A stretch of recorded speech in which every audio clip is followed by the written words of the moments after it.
ఎన్టీఆర్ జిల్లా నందిగామ రెవెన్యూ మండల ప్రజా పరిషత్ అధికారుల నిర్లక్ష్యం. జగన్ ఫోటోతో ఉన్న సర్టిఫికేట్ ఇచ్చిన మీ సేవా కేంద్రం.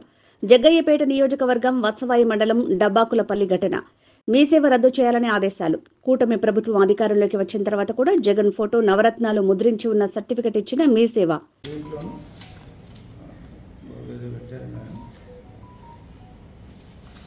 అడ్రస్ ఎంట్రీ మనం చూసిన దాంట్లో